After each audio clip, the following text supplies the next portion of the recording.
परमेश्वर के पुत्रों, यहोवा का ही गुणगान करो, यहोवा की महिमा और सामर्थ को सराहो, यहोवा के नाम की महिमा करो, पवित्रता से शोभायमान होकर यहोवा को दंडवत करो।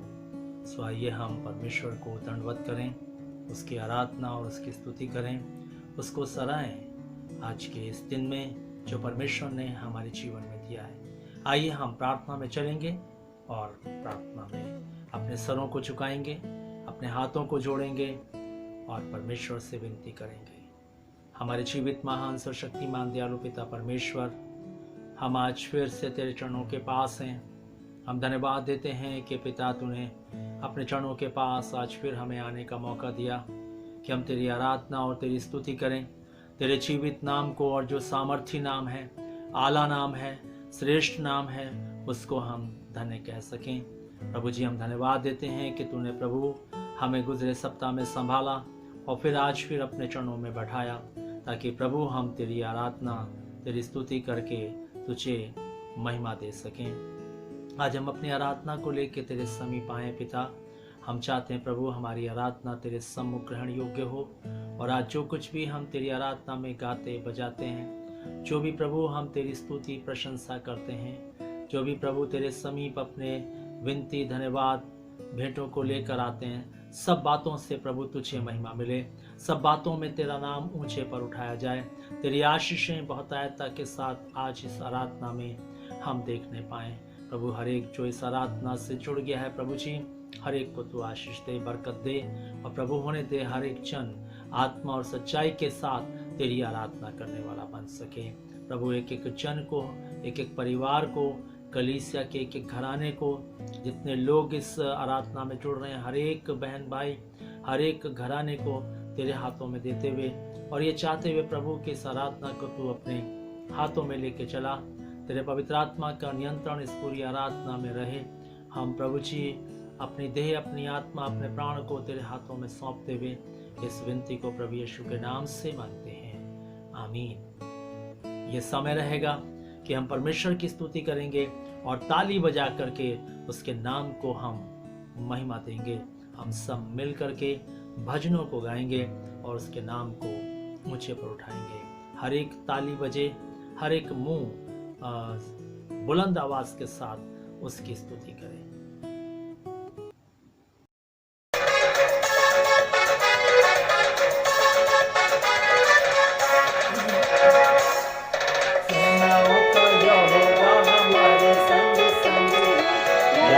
का परमेश्वर हमारा ऊंचा घर है, सेनाओं का यहोवा हमारे संग संग है। याकूब का परमेश्वर हमारा ऊंचा घर है। आकाश बनाया जिसने पृथ्वी बनाई, जिसने आकाश बनाया, जिसने पृथ्वी बनाई, वो सर्वशक्तिमान प्रभु है। वो यहोवा हमारे संग संग है। वो सर्वशक्तिमान प्रभु है। वो यहोवा हमारे संग संग है। सेनाओं का यहोवा हमारे संग संग है। याकूब का परमेश्वर हमारा ऊंचा घर है। सेनाओं का यहोवा हमारे संग संग है। याकूब का परमेश्वर हमारा ऊंचा घर है।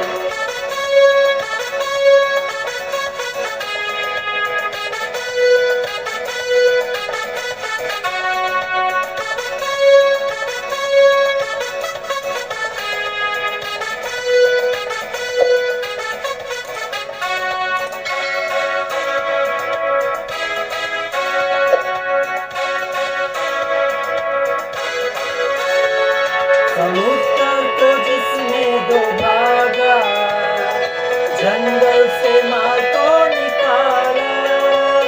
समुद्र को जिसने दो भागा, जंगल से मार को निकाला। वो वादों को करता है पूरा। वो यहोवा हमारे संग संग है। वो वादों को करता है पूरा। वो यहोवा हमारे संग संग है। सेनाओं का यहोवा हमारे संग संग है। याकूब का परमेश्वर हमारा ऊंचा घर है। सेनाओं का यहोवा हमारे संग संग है। याकूब का परमेश्वर हमारा ऊंचा घर है।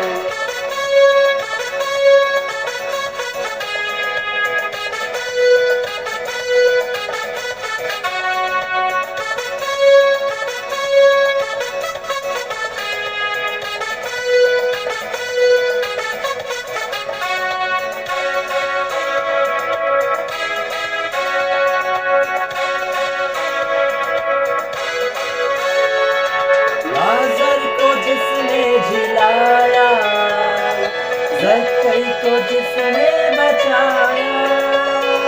लाजर को जिसने जिलाया, जक्कई को जिसने बचाया।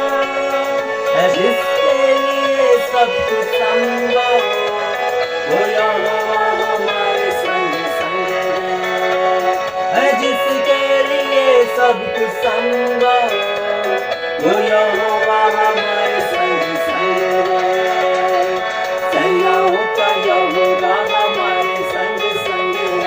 याकूब का परमेश्वर हमारा ऊंचा घर है, सेनाओं का यहोवा हमारे संग संग है।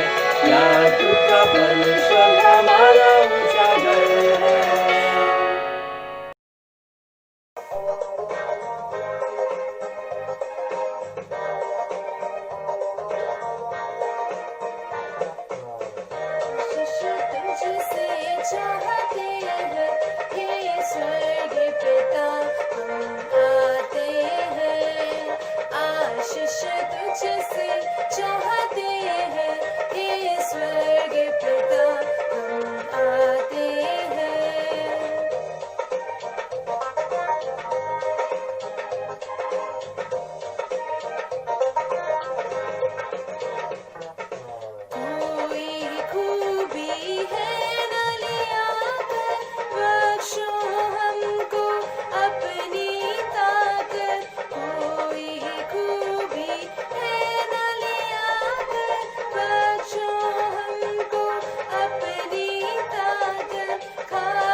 हम पवित्र शास्त्र बाइबल को खोलेंगे और उत्तरवादी पाठ में हम चलेंगे।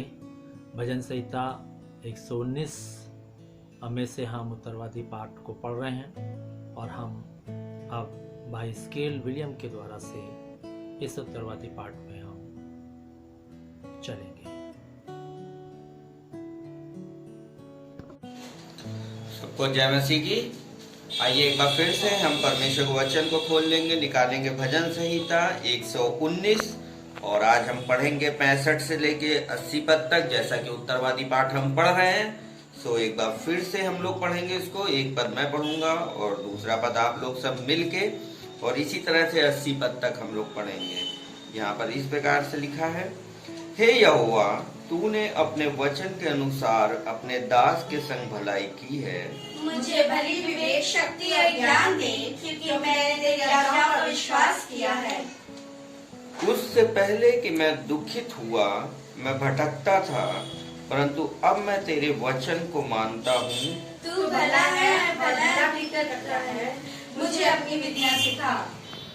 अभिमानियों ने तो मेरे विरुद्ध झूठ बात गढ़ी है, परंतु मैं तेरे उपदेशों को पूरे मन से पकड़े रहूंगा। उनका मन मोटा हो गया है, परंतु मैं तेरी व्यवस्था के कारण सुखी हूँ। मुझे जो दुख हुआ वह मेरे लिए भला ही हुआ है, जिससे मैं तेरी विधियों को सीख सकूं। तेरी दी व्यवस्था मेरे लिए 1000 रुपये मोहर से भी उत्तम है। तेरे हाथों से मैं बनाया और रचा गया हूँ। मुझे समझ दे कि मैं तेरी आज्ञाओं को सीखूं। तेरे डरवैये मुझे देखकर आनंदित होंगे, क्योंकि मैंने तेरे वचन पर आशा लगाई है। हे यहोवा, मैं जान गया कि तेरे नियम धर्म में है, और तूने अपनी सच्चाई के अनुसार मुझे दुख दिया है। मुझे अपनी करुणा से शांति दे, क्योंकि तूने अपने दास को ऐसा ही वचन दिया है। तेरी दया मुझ पर हो, तब मैं जीवित रहूंगा, क्योंकि मैं तेरी व्यवस्था से सुखी हूँ। अभिमानियों की आशा टूटे, क्योंकि उन्होंने मुझे झूठ के द्वारा गिरा दिया है, परंतु मैं तेरे उपदेशों पर ध्यान करूंगा। जो तेरा भय मानते हैं वे मेरी ओर फिरें, तब वे तेरी चितौनियों को समझ लेंगे। मेरा मन तेरी विधियों को मानने से सिद्ध हो, ऐसा न हो कि मुझे लज्जित होना पड़े। परमेश्वर के वचन के पढ़े जाने सुने जाने पे आशीष हो। सबको जय मसीह की। इस समय रहेगा कि हम परमेश्वर को धन्यवाद के बलिदान चढ़ाएं। तो हर एक घराना जो अपने परिवारों के साथ अपने घर में इकट्ठा है, अपने जीवन के द्वारा से परमेश्वर को धन्य कहेंगे और अपने सारी आशीषों के लिए धन्यवाद का बलिदान चढ़ाएंगे जो परमेश्वर ने आपकी ज़िंदगी में दी हैं। और जिस समय धन्यवाद का बलिदान मिसेस बाली चढ़ाती हैं, जो है हम अपने घरों पर अपने जीवन के द्वारा से परमेश्वर को धन्य कहेंगे। दयालु पिता परमेश्वर, प्रभु यीशु, हम आपके पवित्र चरणों के पास आते हैं। प्रभु जी, हम आपका हृदय से धन्यवाद देते हैं जीवन की समस्त आशीषों के लिए। धन्यवाद देते हैं पिता परमेश्वर कि आपने हमें पूरे सप्ताह भर संभाला। हर दुख में, हर तकलीफ में, हर परेशानी में प्रभु आपका हाथ, आपका साथ हमारे जीवन पर बना रहा। हम इसके लिए आपका हृदय से आभारी हैं। धन्यवाद देते हैं पिता परमेश्वर कि आपने मेरे बेटे को, बेटी को और अपने दास को और मुझे हर प्रकार के दुख, तकलीफ, आफत, परेशानी से तमाम, जबकि प्रभु दुनिया महामारी से प्रभु जी परेशान है, परंतु आपका अनुग्रह रूपी हाथ, आपका पवित्र लहू हम लोग के ऊपर लगा रहा। हम इसके लिए आपका हृदय से धन्यवाद देते हैं। धन्यवाद देते हैं पिता परमेश्वर अपनी कलीसियाई परिवार के लिए कि आपने प्रत्येक जन को अपने लहू में छुपा कर रखा, अपने प्रेम में, अपने भय में, अपने विश्वास में रखा, हर एक को सुरक्षित रखा, अपने भय में बनाया और प्रभु जी हर एक को तंदुरुस्त रखा। हम इसके लिए आपका हृदय से धन्यवाद देते हैं। हमारी विनती, हमारी प्रार्थना, हमारा निवेदन है प्रभु, हम मनुष्य जाति के ऊपर आप तरस खाइए, क्योंकि आप तरस खाने वाले परमेश्वर हैं। अनुग्रह कीजिए प्रभु जी संपूर्ण मनुष्य जाति के लिए, और प्रभु इस महामारी से पूरी दुनिया को पिता परमेश्वर निजात दीजिए, ताकि पूरी दुनिया प्रभु इस महामारी से फ्री हो सके। और प्रभु आपका गुणानुवाद, आपका धन्यवाद, आपके नाम की महिमा करने वाली हो सके। जैसे पिछले सप्ताह में प्रभु आप हमारे साथ बने रहे, आपका हाथ, आपका साथ हमारे साथ रहा, हमारे परिवार के साथ रहा, हमारी कलीसियाई परिवार के साथ रहा।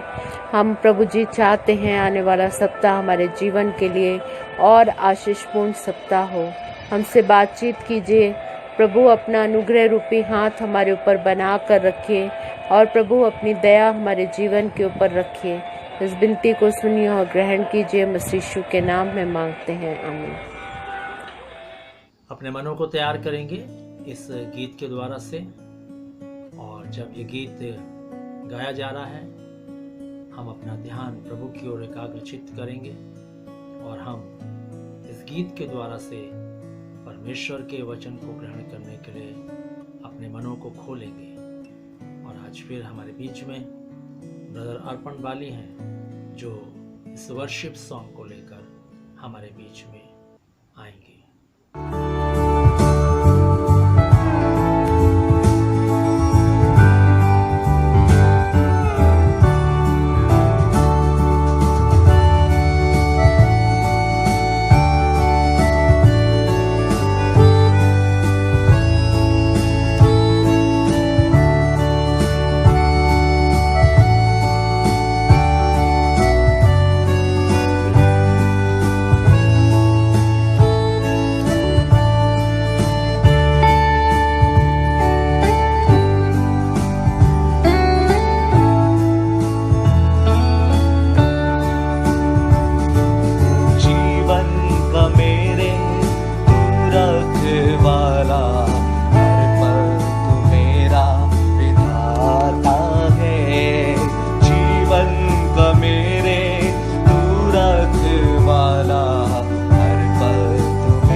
धन्यवाद हो कि परमेश्वर ने एक बार फिर से हमें ये मौका दिया कि हम परमेश्वर के वचनों को सुने, जिसमें जीवन है और जिसमें जो है परमेश्वर की शक्ति है।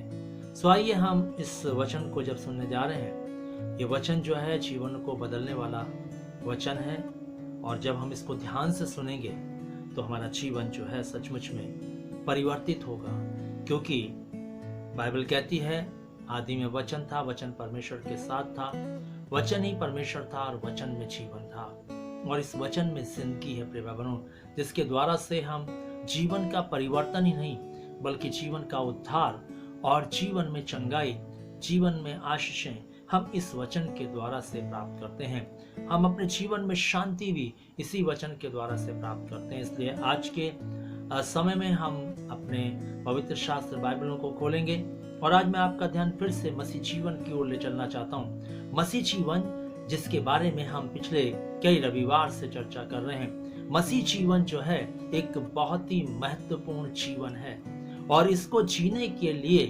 पौलुस प्रेरित ने बहुत सारी बातों को अपनी पत्रियों के अंदर लिखा है। एक मसीह जीवन को किस प्रकार से हमें जीना है और किस प्रकार से एक मसीह व्यक्ति को इस पृथ्वी पर जीवन को बिताना है, उसके बारे में उसने इन पत्रों में चर्चा की है।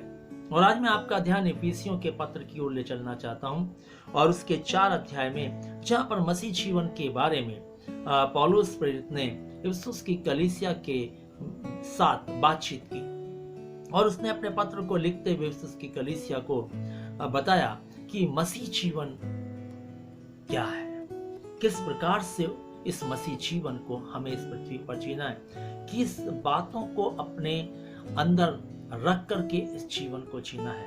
और हम खोलेंगे इफिसियों 4 और उसके 13 पद में यहाँ पर लिखा है, जब तक कि हम सब के सब विश्वास और परमेश्वर के पुत्र की पहचान में एक ना हो जाएं और एक सिद्ध मनुष्य ना बन जाएं और मसीह के पूरे ढील डौल तक ना बढ़ जाएं। और यहाँ पर हम देखते हैं कि पौलुस जो है मसीह जीवन के बारे में बताता है कि मसीह जीवन जो हमें इस पृथ्वी पर जीना है वो इन 4 बातों के लिए जीना है। पहली बात, हमें सबको विश्वास में एक होना है। परमेश्वर के विश्वास और हमारा विश्वास एक विश्वास, क्योंकि जिस विश्वास की मांग परमेश्वर करता है उसी विश्वास को हमें अपने जीवन में रखना होगा, उसी विश्वास को हमें अपने जीवन से दिखाना होगा, उसी विश्वास को करना होगा। दूसरी बात जो परमेश्वर का भक्त लिखता है, एक मसीह व्यक्ति को परमेश्वर के पुत्र यीशु की पहचान में एक होने की आवश्यकता है। और तीसरी बात जो है, एक सिद्ध मनुष्य बनने की आवश्यकता है। जिस प्रकार से प्रभु यीशु मसीह जब इस पृथ्वी पर मनुष्य रूप में थे तो वो एक सिद्ध मनुष्य थे। और चौथी बात, पूरे ढील डौल तक बढ़ना है। और पूरे ढील डौल तक बढ़ने का मतलब प्रिय भाई बहनों यह है कि हम उसके स्वभाव, उसका चाल चलन प्रभु यीशु का और उसकी दृष्टिकोण, जैसे प्रभु यीशु मसीह का दृष्टिकोण था, और उसका विश्वास, हमें इस ढील डौल में बढ़ने की आवश्यकता है। और आज प्रभु हमसे बात कर रहा है कि हमें आज इन 4 बातों में, हमें अपने परिवार को, हमें अपने व्यक्तिगत जीवन को, हम जो अपने आप को मसीह विश्वासी कहलाते हैं अपने आप को और कलीसिया को, हमें इन 4 बातों में बढ़ने की आवश्यकता है। और जब मसीह की देह इन 4 बातों में उन्नति करेगी तो एक दिन जो है ये मसीह की जो देह है वो प्रभु के पूरे ढील डौल तक बढ़ जाएगी। ये कलीसिया, मैं और आप जो उसकी देह हैं, हम पूरे ढील डौल तक बढ़ जाएंगे प्रिय भाई बहनों। और इस मसीह जीवन को बढ़ाने के लिए प्रिय भाई बहनों हमें कुछ बातों को अपनी जिंदगी के अंदर लाना होगा, कुछ बातों को हमें समझना होगा, कुछ बातों को अपनी जिंदगी से हमें करना होगा।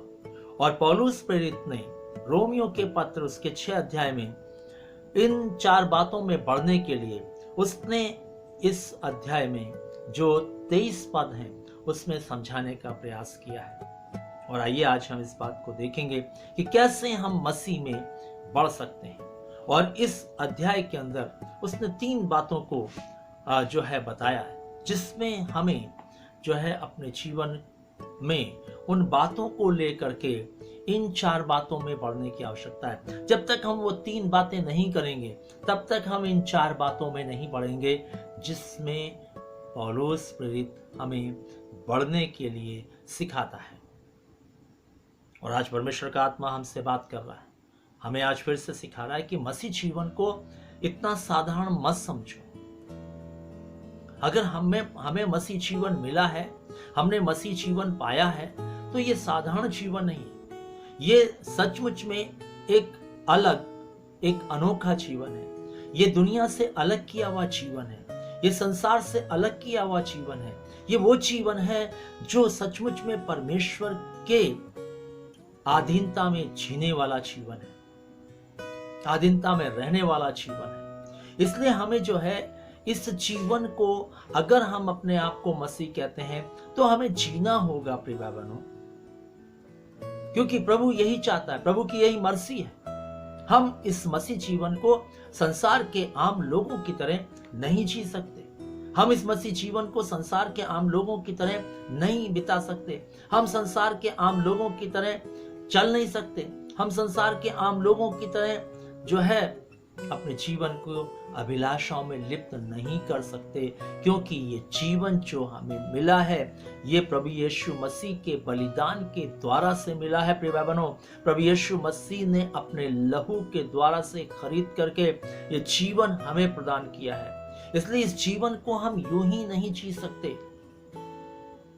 अगर हम यूं ही जीने की कोशिश कर रहे हैं तो प्रिय भाई बहनों, हम मसीह नहीं है, हम मसीह जीवन नहीं जीने वाले हैं। हमारा जीवन जो है वो मसीह के साथ नहीं है। हमारा जीवन जो है एक नामधारी मसीह जीवन है। हमारा जीवन जो है केवल प्रभु यीशु को अपने जीवन में केवल अपना लेने वाला जीवन है, ना कि उसके साथ संपूर्ण रीति से जीने वाला जीवन। और इसलिए यहाँ पर परमेश्वर का भक्त पौलुस रोमियो की कलीसिया को पत्र लिखते हुए, और वो 6 अध्याय में इस बात को बताता है कि जब तक ये 3 बातें हमारी जिंदगी के अंदर नहीं आएंगी, नहीं होंगी, तब तक हम पुत्र की पहचान में एक नहीं हो पाएंगे। तब तक हम एक सिद्ध मनुष्य नहीं बन पाएंगे। तब तक हम मसीह के पूरे डील डॉल तक नहीं बढ़ पाएंगे। तब तक हम सब विश्वास में एक नहीं होने पाएंगे। प्रिय भाइयों, याद रखिए, ये बहुत महत्वपूर्ण बात है जो प्रभु आज हमें सिखाना चाहता है। शायद हम इस बात को नहीं समझ पा रहे हैं, शायद इस बात को हमारे जीवन के अंदर जो है समझ नहीं आ रही है, हम इस बात को नहीं समझ पा रहे हैं शायद ठीक से, लेकिन परमेश्वर का वचन जो है वो हमें सिखाने का आज फिर से प्रयास कर रहा है। हम सीखें इस वचन को और अपनी जिंदगी के अंदर ग्रहण करें। और यहाँ पर क्या कहता है, यदि हम पहले 2 पदों को पढ़ें तो यहाँ पर लिखा है, सो हम क्या कहें, क्या हम पाप करते रहें कि अनुग्रह बहुत हो। दूसरे पद में कहता है, कदापि नहीं, जब हम पाप के लिए मर गए तो फिर आगे को उसमें कैसे जीवन बिताएं। यदि हम 5 अध्याय का 20 पद पढ़ेंगे तो वहां पर लिखा है, व्यवस्था बीच में आ गई कि अपराध बहुत हों, परंतु जहां पाप बहुत हुआ वह अनुग्रह भी कहीं अधिक हुआ।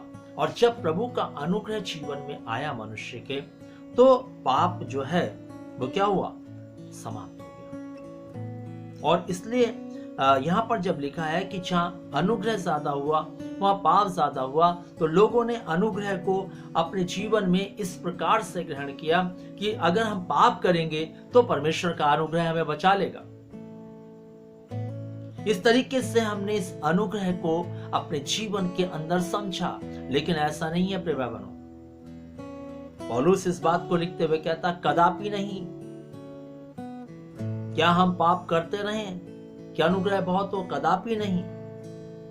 क्योंकि अगर हम पाप करते रहेंगे तो 23वां पद कहता है कि पाप की मजदूरी मृत्यु है। अनुग्रह सदैव नहीं होगा। अनुग्रह अगर हुआ है तो उसको व्यर्थ ना जाने दें। अगर प्रभु ने हम पर अनुग्रह किया है तो हम उस अनुग्रह को थाम कर रखें, उस अनुग्रह को पकड़ कर रखें। वो अनुग्रह हमारी जिंदगी से चला ना जाए, वो अनुग्रह हमारी जिंदगी से छीन ना जाए, शैतान उसको छीन ना ले। हमें उस अनुग्रह को हमें अपने जीवन में कायम करके रखना है। और इसलिए यहाँ पर हम देखते हैं कि वो कहता है कि क्या हम पाप करते रहे? वो कहता कदापि नहीं, क्योंकि जब हम पाप के लिए मर गए तो फिर उसमें क्यों जीवन बीता है। इसलिए पाप का जीवन अब नहीं चाहिए। जब मसीह जीवन की बात आ गई तो पाप का जीवन खत्म हो गया। और इसलिए परमेश्वर का वचन इस बात को कहता है कि जब तक हम, पहली बात, जब तक हम अपने आप को पाप के लिए मृतक नहीं समझेंगे तब तक हम परमेश्वर के पुत्र की पहचान में एक नहीं हो पाएंगे। पहली बात।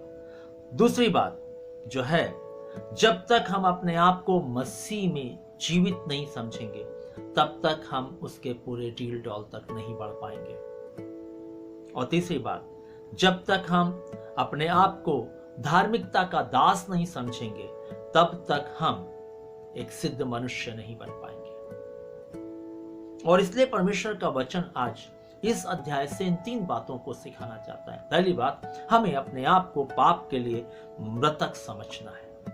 और इस बात को उसने समझाने का प्रयास किया है रोम की कलीसिया को। रोम की कलीसिया कोई साधारण कलीसिया नहीं थी, बहुत ही जो है समझदार कलीसिया थी। वो जो कलीसिया थी व्यवस्था का पालन करने वाली कलीसिया थी। पुराने जीवन को जो छोड़ करके वो आ रही थी, लेकिन उसके जीवन में बार बार जो है व्यवस्था की बातों का जो है बहुत ज्यादा जोर उनके जीवन में आता था। इसलिए परमेश्वर का भक्त उनको समझाने का प्रयास कर रहा है। परमेश्वर का भक्त जो है इस बात को बताने का प्रयास कर रहा है। और इसलिए हमें जो है पाप के लिए अपने आप को मृतक समझना है। जब तक हम मृतक नहीं समझेंगे तब तक जो है हम अपने जीवन को इस पृथ्वी पर मसीह के पूरे डील डॉल तक बढ़ता हुआ नहीं देख सकते। और क्या कहता है तीसरे पद में, ये हम देखें, क्या तुम नहीं जानते कि हम सब ने जिन्होंने ये मसीह यीशु का बपतिस्मा लिया उसकी मृत्यु का बपतिस्मा लिया। और लिखा है चौथे पद में, अतः उसकी मृत्यु का बपतिस्मा पाने से हम उसके साथ गाड़े गए, जैसे कि मसीह पिता की महिमा के द्वारा मरों में से जिलाया गया, वैसे ही हम भी नए जीवन की सी चाल चले। अब यहाँ पर हम देखते हैं कि परमेश्वर का जो भक्त है वो इस बात को सिखाना चाहता है कि जब हम पाप के लिए मरे तो हमने उसके प्रमाण के लिए बपतिस्मा लिया। उस प्रमाण को देने के लिए हमने बपतिस्मा लिया कि अब हम पाप के लिए मर रहे हैं। हम बपतिस्मे का जो अर्थ यही है कि हम मारे गए, गाड़े गए, और जब पानी से बाहर आए तो हम मसीह के साथ जी उठे। बाइबल हमें इस बात को बताती है। यहां पर परमेश्वर का वचन कहता है, आज जो बपतिस्मा जो हमने लिया है, हमने उसको क्या सोच कर लिया। और अगर हमने सचमुच में ये सोच के लिया कि हम पाप के लिए मारे जा रहे हैं, तो क्या सचमुच में आज हम मसीह यीशु में जीवित हैं? सचमुच में हम पाप के लिए अपने आप को मरा हुआ समझते हैं? क्या हमारी जिंदगी से अब पाप तो नहीं होता क्योंकि हम पाप के लिए मर गए? हमें इस बात को देखने की आवश्यकता है प्रिय भाई बहनों, क्योंकि आज जो हमने बपतिस्मे को जो उसकी महत्वता को समझा, वो सिर्फ इतना समझा है कि ये बपतिस्मा एक चर्च की मेंबरशिप के लिए है, ये बपतिस्मा एक शादी के लिए है, ये बपतिस्मा ईसाई स्कूल में बच्चों को पढ़ाने के लिए है ना, ये बपतिस्मा जो है कब्रिस्तान में गाड़े जाने के लिए है।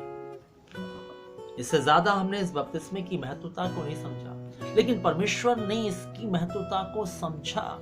जब प्रभु यीशु मसीह इस पृथ्वी पर से उठाए जाने वाले थे और उनका स्वर्गारोहण होने वाला था, उन्होंने अपने चेलों से कहा कि जाकर समस्त जाति के लोगों को चेला बनाओ और उन्हें पिता पुत्र पवित्र आत्मा के नाम से बपतिस्मा दो।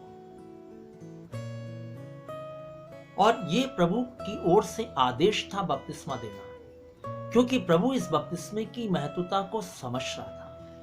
आज हमने अपने जीवन में इस बपतिस्मे की महत्वता को नहीं समझा। ये एक आज्ञा के रूप में प्रभु यीशु मसीह जो है अपने चेलों को देकर गए, और इस बपतिस्मे का जो सचमुच में अर्थ है वो यहाँ पर जो पौलुस कह रहा है, क्या तुम नहीं जानते कि हम सब ने जिन्होंने मसीह यीशु का बपतिस्मा लिया तो मृत्यु का बपतिस्मा लिया है।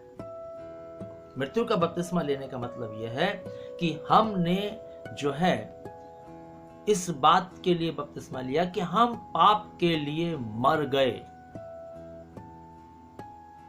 बपतिस्मा मृत्यु का प्रमाण है।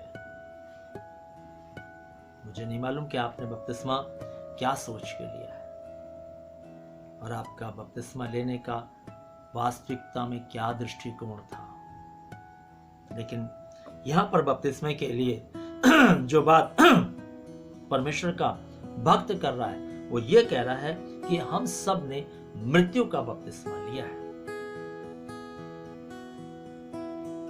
कि जैसे यीशु मसीह पाप के लिए मरा, मैं भी पाप के लिए मर रहा हूं इस बपतिस्मे की क्रिया के द्वारा।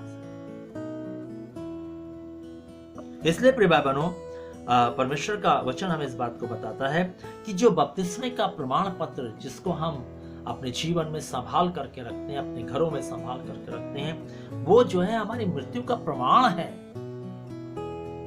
आप निकाल के जब भी उसको आप देखें, पढ़ें, तो आप ये ना सोचें कि इससे जो है शादी हो जाएगी और इससे जो है हमें चर्च की मेंबरशिप मिल जाएगी और इससे हमारे बच्चे पढ़ जाएंगे और इसके होने से ही हम कब्रिस्तान में मिट्टी में गाड़े जाएंगे। नहीं प्रिय भाई बहनों, बपतिस्मे का मतलब ये नहीं है।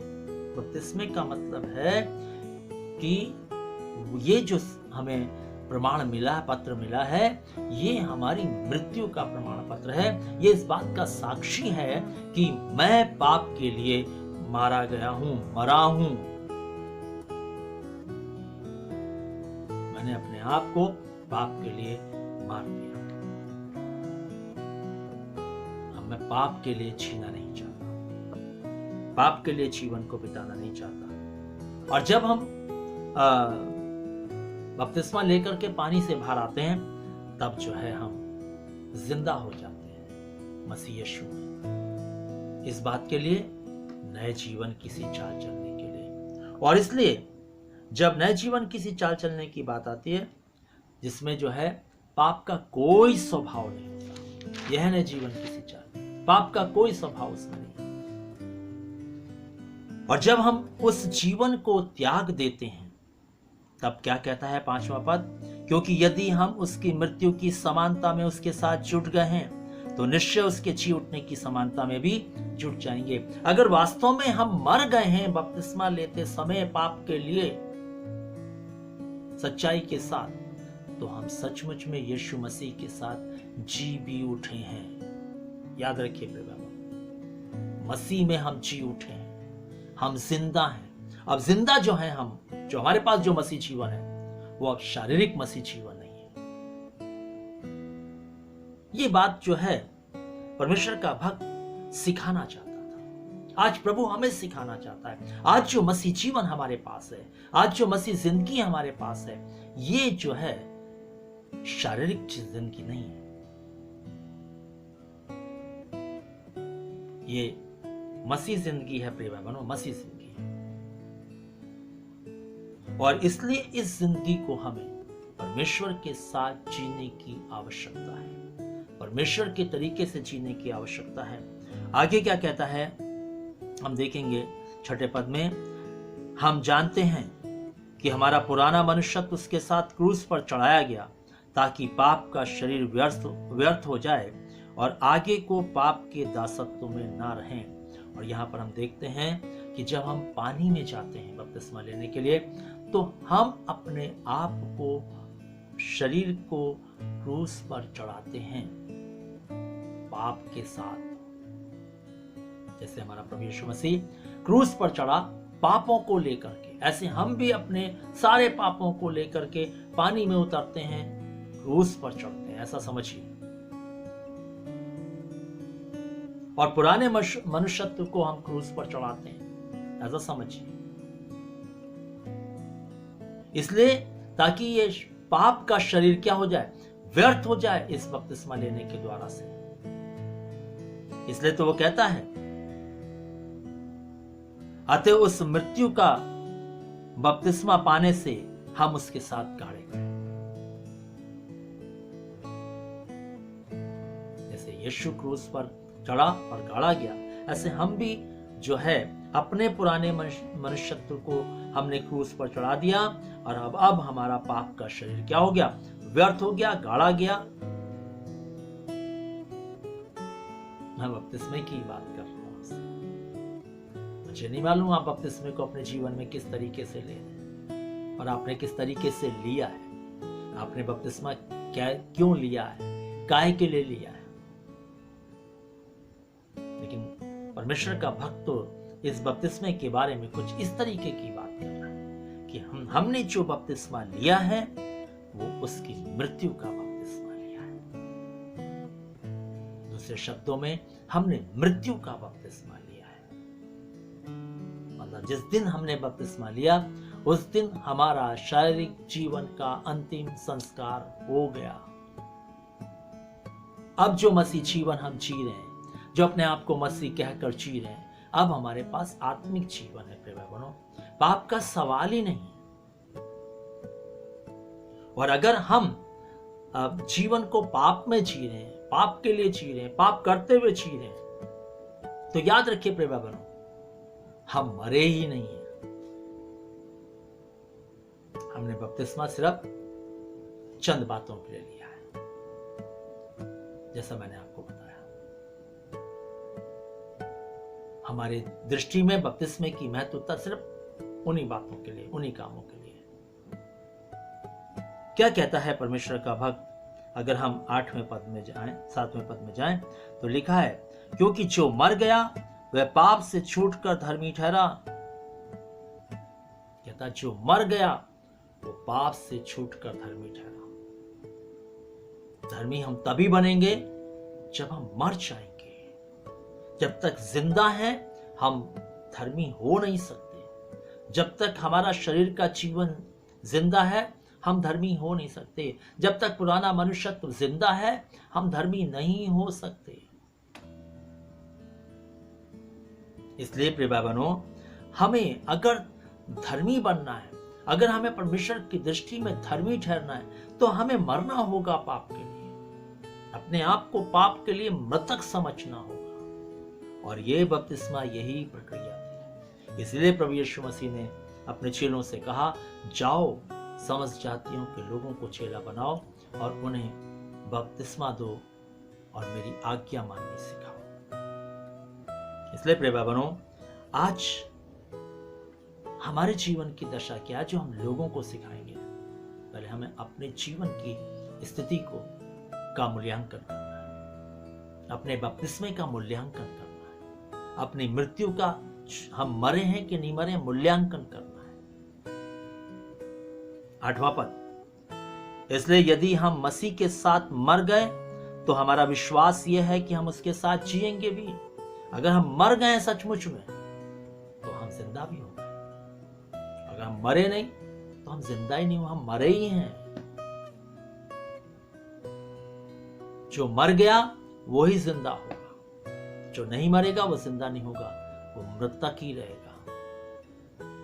और बाइबल कहती है, परमेश्वर का वचन कहता है, आज के दिन में हमें सिखाना चाहता है कि हमें अगर जिंदा दिखना है मसीह में, जिंदगी को दिखाना है मसीह की, जिंदा अपने आप को लोगों के सामने मसीह यीशु का हमें पेश करना है अपने आप को, तो याद रखिए हमें पाप के लिए मरना होगा। पाप के लिए मरना होगा। वहां पर, क्योंकि हम ये जानते हैं कि मसीह मरों में से जी उठकर फिर मरने का नहीं और उस पर फिर मृत्यु की प्रभुता नहीं होने की। और यहां पर साफ लिखते हुए कहता है कि मसीह मरों में से जी उठ करके फिर मरने का नहीं है।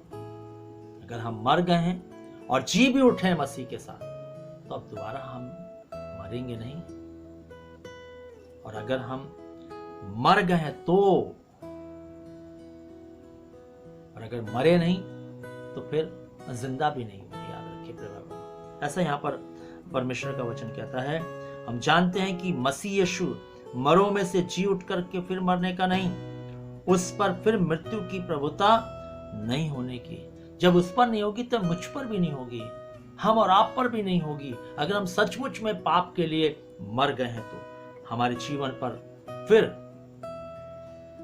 मृत्यु की प्रभुता नहीं होगी। लेकिन सवाल इस बात का है, हम मरे हैं कि नहीं? हम मरे हैं कि नहीं, ये खास बात है। अगर नहीं मरे तो प्रिय भाई बहनों, हम पर मृत्यु राज्य करेगी, मृत्यु की प्रभुता होगी। फिर कौन बचाएगा हमें, कौन छुड़ाएगा हमें? कोई नहीं छुड़ाएगा। ये सुसमाचार इतने दिन से जो हम सुन रहे हैं, ये प्रभु के वचन की बातें जो हम इतने दिन से सुन रहे हैं, एक से एक भक्त परमेश्वर के वचन से सिखा रहा है, एक से एक भक्तों की बातों को हमने सुना है।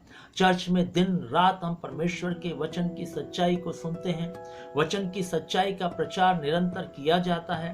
वचन को जो है हर पल आपके सामने इसलिए रखा जाता है कि हम अपनी आंखों को खोलें और इस सत्य वचन में अपनी जिंदगी को चलाएं। लेकिन हम अपने जीवन में परमेश्वर के इस वचन को ना तो ग्रहण करते हैं, ना इसके अनुसार जीवन जीना चाहते हैं, और ना ही हम इसके अनुसार अपनी जिंदगी को बिताना चाहते हैं, क्योंकि हम पाप के लिए मरे नहीं हैं। इसलिए यहां पर कहता है मसीह मरा है तो उस पर अब पाप की प्रभुता नहीं, क्योंकि वो मरकर जिंदा हो गया है। इसी प्रकार से जब हम मर करके हम भी जब पानी से बाहर आए, जिंदा हो गए, तो हम पर मृत्यु की कोई प्रभुता नहीं रही। और अगर हम मरे नहीं तो प्रभुता उसकी है। ये हमें देखना होगा, क्या हम सचमुच में हमारा शरीर का जीवन क्रूस पर चढ़ाया गया उस दिन के नहीं? हमने पुराने मनुष्यत्व को क्रूस पर चढ़ाया कि नहीं?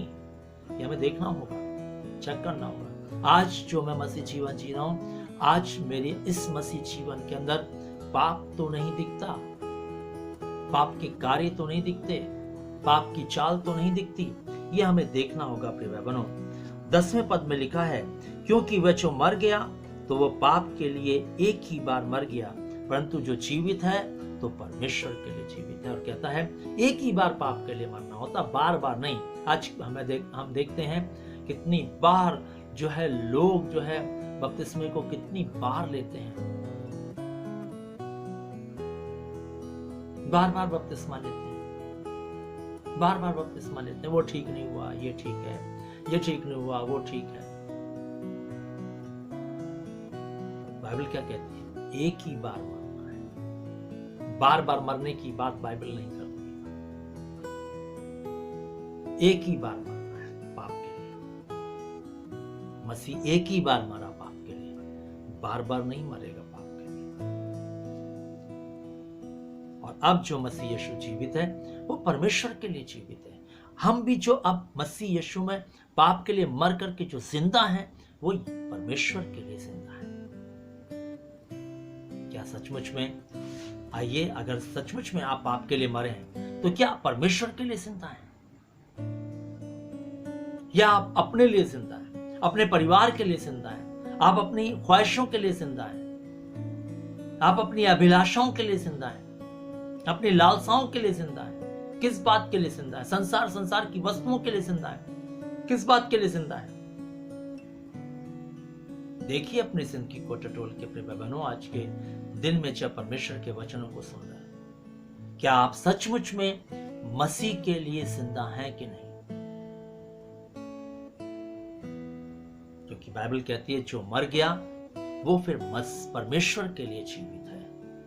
आइए हम अपनी जिंदगी को फिर से टटोल कर देखें, क्या मैं परमेश्वर के लिए, केवल परमेश्वर के लिए जिंदा हूं या नहीं? या मैं आज भी अपने लिए जिंदा हूं, अपने परिवार के लिए जिंदा हूं, संसार के लिए जिंदा हूं? देखिए अपनी जिंदगी को टटोल कर, क्योंकि मसीह जीवन, मैंने आपको बताया, बिल्कुल संसार से अलग किया हुआ जीवन है। उसमें संसार की कोई चाल नहीं है, उसमें संसार की कोई बात नहीं है, उसमें संसार के सरदार का कोई लेना देना नहीं।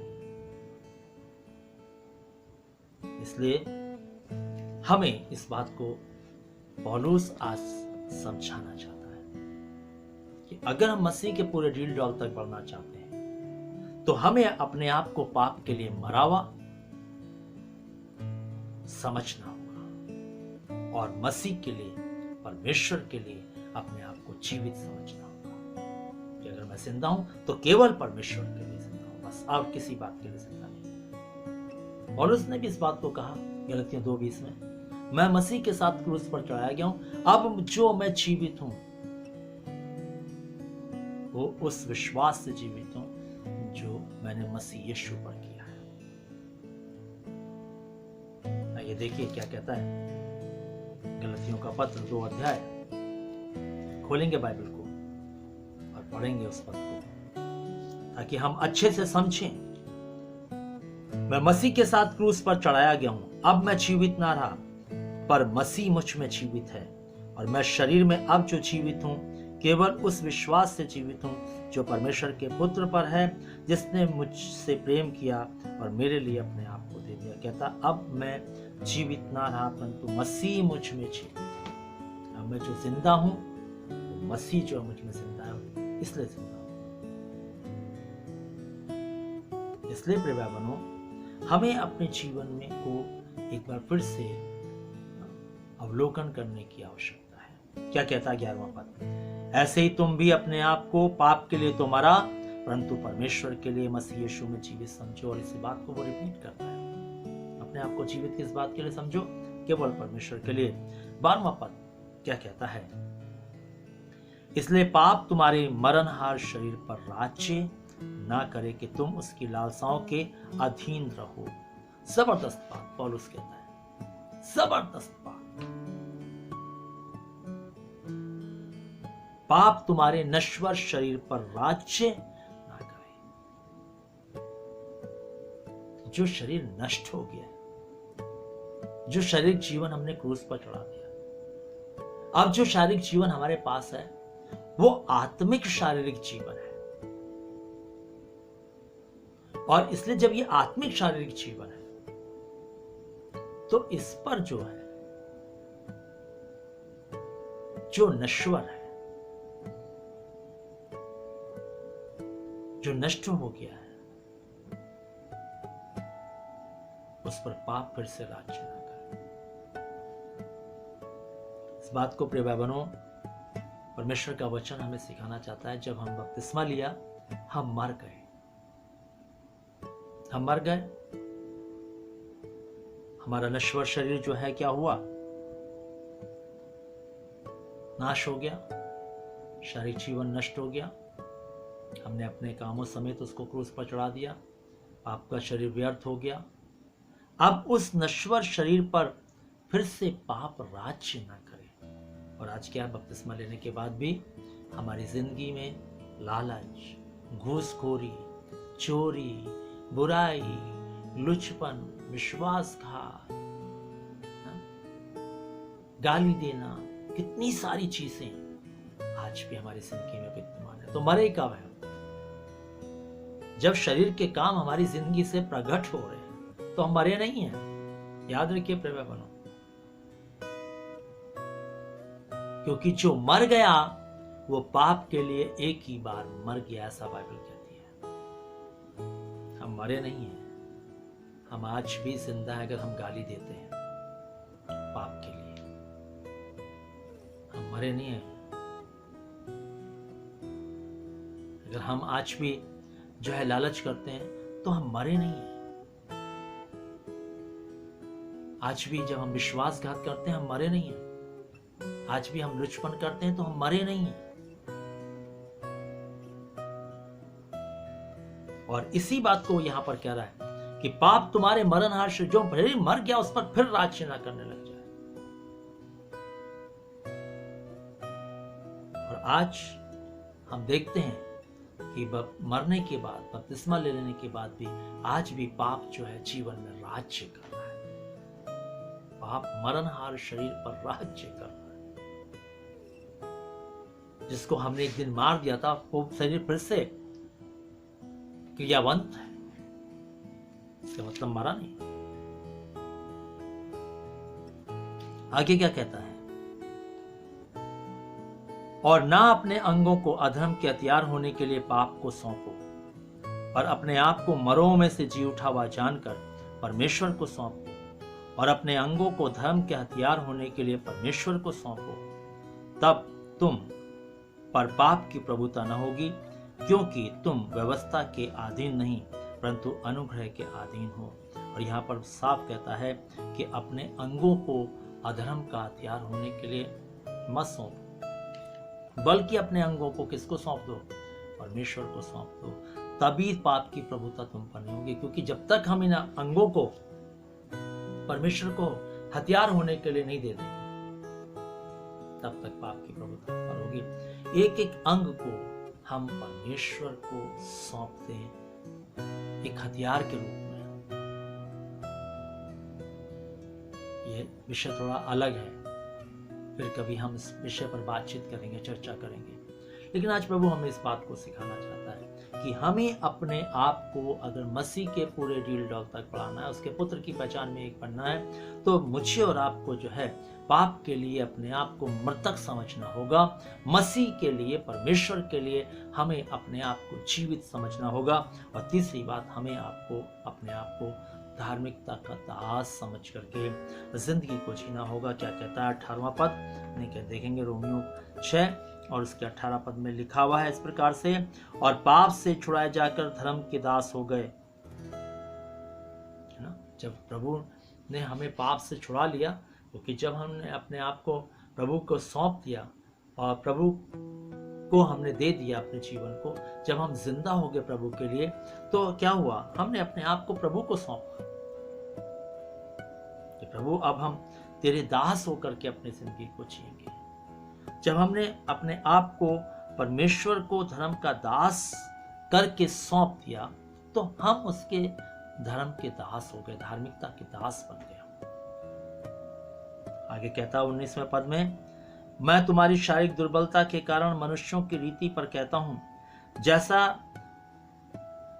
तुमने अपने अंगों को कुकर्म के लिए अशुद्धता और कुकर्म के दास करके सौंपा था, वैसे ही अपने अंगों को पवित्रता के लिए धर्म के दास करके सौंप दो। और जिंदा होने के बाद हमें इन अंगों को प्रभु को सौंपने की आवश्यकता है। क्या होता है? जब हम जिंदा हो जाते हैं मसीह में, हम अपने अंगों को प्रभु को नहीं सौंपते धार्मिकता का दास होने के लिए। हम इन अंगों को धर्म का हथियार होने के लिए नहीं सौंपते। इसलिए तो हमारे ये अंग जो है फिर अधर्मता का हथियार बन जाते हैं। जो एक मसीह जीवन में जो एक गलती होती वो यही है कि हम इन अंगों को धार्मिकता का दास होने के लिए नहीं सौंपते। क्या कहता है 20वां पद? जब तुम पाप के दास थे तो धर्म की ओर से स्वतंत्र थे। जब हम पाप के दास थे तो हम धर्म की तरफ से आजाद थे, लेकिन जब हम धर्म के दास हो गए तो हम पाप की तरफ से आजाद हैं। पाप का कोई हम पर जोर नहीं। इसलिए हमें अपने जीवन को धार्मिकता का दास होकर के सौंपने की आवश्यकता है अपने अंगों को। जब अपने अंगों को धार्मिकता का दास करके सौंप देंगे तो बाइबल इस बात को कहती है, यदि हम देखें 16वां पद लिखा, क्या तुम नहीं जानते कि जिसकी आज्ञा मानने के लिए तुम अपने आप को दासों के समान सौंप देते हो, उसी के दास हो। अगर हम पाप के आज्ञा मानने के लिए अपने अंगों को सौंप दें तो हम पाप के दास हैं, और हम अगर परमेश्वर की आज्ञा मानने के लिए सौंप दें तो हम परमेश्वर के दास हैं। अपने अंगों को, हमारी आंख, हमारा मुंह, हमारा हृदय, हमारे हाथ, जो अंग हमारे हैं, हमारा मन, इन सबको धार्मिकता के दास करके सौंपो, तब हम मसीह के डील डॉल तक दे पाएंगे। और इसलिए आज परमेश्वर हमें इन 3 बातों को सिखाना चाहता है इस पूरे अध्याय से। पहली बात, अपने आप को पाप के लिए मृतक समझें, क्योंकि हमने यीशु मसीह के नाम से बपतिस्मा लिया है और हम बपतिस्मा लेते समय इस बात को हमने प्रकट किया है कि मैं पाप के लिए मर गया हूं। दूसरी बात, पानी से बाहर आते समय आपने इस बात को भी प्रकट किया कि मैं अब मसीह के लिए जीवित हूं, परमेश्वर के लिए जीवित हो गया हूं, क्योंकि हम उसकी समानता में जुट गए। जब मृत्यु की समानता में जुटे तो हम जी उठने की समानता में भी जुट गए, जैसा पौलुस ने यहां पर बताया। ठीक। तीसरी बात, हम धार्मिकता के दास अपने आप को समझें। हमारे एक एक अंग जो है वो धार्मिकता का दास है। धर्म का हथियार होने के लिए उसको सौंपते हैं अपने एक एक अंग को, कि अब धर्म इन अंगों को इस्तेमाल करेगा, अधर्म इन अंगों को इस्तेमाल नहीं करेगा। एक मसीह का यही चाल है कि वो अपने अंगों को धर्म का दास होने के लिए सौंपता है। इसलिए आज प्रभु हमें सिखाता है कि अगर मसीह के पूरे डील डॉल तक बढ़ना है, इस मसीह जीवन को पूरे डील डॉल तक हमें बढ़ाना ही है, ये तो निश्चित समझिए। ये तो हमें करना ही है। हमें एक सिद्ध मनुष्य बनना ही है। हमें पूरे मसीह के डील डॉल तक बढ़ना ही है। हमें जो है पुत्र की समानता में एक होना ही है। हमें विश्वास में एक होना है। ये होना है, ये करना है, यहां तक जाना है हमें। याद रखिए प्रिय बाबा, ये तभी हो पाएगा जब हम पाप के लिए अपने आप को मृतक, मसीह के लिए, परमेश्वर के लिए अपने आप को जीवित और धार्मिकता का दास मैं हूं, इस बात को सोचकर हम अपनी जिंदगी को जिए, तभी संभव है। नहीं तो मसीह जीवन हम इस पृथ्वी पर जी नहीं पाएंगे, क्योंकि ये पृथ्वी, ये संसार, ये मायावी संसार है। ये मनुष्य को भटका देने वाला संसार है। इसमें चुने हुए भी भटक जाएंगे अगर अपने आप को धार्मिकता का दास करके हमने नहीं सौंपा, अपने इस जीवन को मसीह के लिए जीवित नहीं समझा, केवल मसीह के लिए जीवित,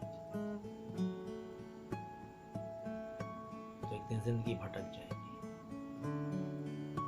यह है प्रभु का वचन आज के दिन में। आइए हम इसे अपने जीवन में ले ग्रहण करें और इसी के अनुसार चलने का प्रयास करें, ताकि इस जिंदगी सचमुच में परमेश्वर की महिमा का कारण बने और ये मसीह जीवन सबसे अलग जीवन दिखाई दे पूरे संसार में, ताकि परमेश्वर के नाम को महिमा मिले और परमेश्वर भी गर्व के साथ कह सके कि ये मेरे लोग हैं, ये मेरे लोग हैं, ये मेरे लोग हैं जिनसे मैं प्रसन्न हूं। परमेश्वर हम सबको आशीष दुआ में चलेंगे।